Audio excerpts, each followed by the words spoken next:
এবার ভারতের চেন্নাইয়ে বড় জমায়েত করে বাংলাদেশের বিরুদ্ধে বিক্ষোভ জানিয়েছে দেশটির বিভিন্ন হিন্দু সংগঠন। তবে শেষ রক্ষা হয়নি।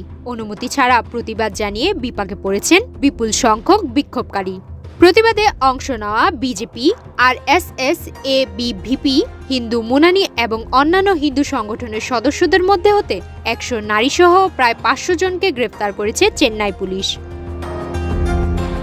ভারতীয় সংবাদ মাধ্যম টাইমস অব ইন্ডিয়ার এক প্রতিবেদনে বলা হয়েছে, বাংলাদেশে হিন্দুদের নিরাপত্তার দাবি এবং সংখ্যালঘুদের ওপর হামলা বন্ধের আহ্বান জানিয়ে 4 ডিসেম্বর বুধবার বিক্ষোভ করে হিন্দু সংগঠনগুলো। চেন্নাইয়ের রাজা রত্নম স্টেডিয়ামের সামনে বিশাল জমায়েত করে তারা। 4 ডিসেম্বর বুধবার রাজা রত্নম স্টেডিয়ামের সামনে বাংলাদেশের হিন্দুদের নিরাপত্তার দাবি এবং সংখ্যালঘুদের উপর কথিত হামলা বন্ধের আহ্বান জানিয়ে বিক্ষোভ করেছিলেন। এ সময় হিন্দুত্ববাদী সংগঠনগুলোর বড় বড় নেতারা উপস্থিত ছিলেন। বিক্ষোভের সময় অংশগ্রহণকারীরা বাংলাদেশের সরকারের বিরুদ্ধে স্লোগান দেন এবং হিন্দুদের নিরাপত্তা নিশ্চিত করার দাবি তোলেন। জমায়েত শেষে বিক্ষোভকারীরা মিছিল করার চেষ্টা করলে পুলিশ তাদের আটক করে। এরপর আটককৃতদের পুলিশের গাড়ি এবং এমটিসি বাসে করে আর স্টেডিয়াম থেকে সরিয়ে আনা হয়।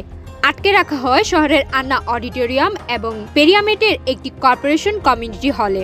পরে পুলিশের অনুমতি ছাড়া বিক্ষোভ করার অভিযোগে বিক্ষোভকারীদের বিরুদ্ধে এজমোর থানায় মামলা দায়ের করা হয়। এদিন বিক্ষোভের কারণে চেন্নাইয়ের প্রধান প্রধান সড়কগুলোতে যান চলাচল বন্ধ হয়ে যায়। পরিস্থিতি নিয়ন্ত্রণে রাখতে সেখানে মোতায়েন করা হয় 150 জন পুলিশ সদস্য।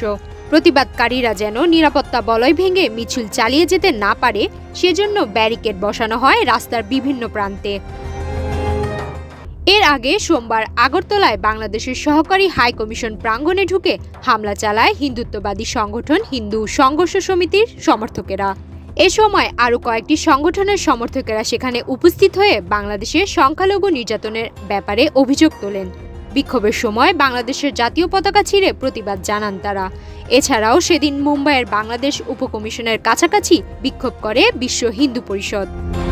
নিউজ ডেস্ক, বাংলাদেশ প্রতিদিন।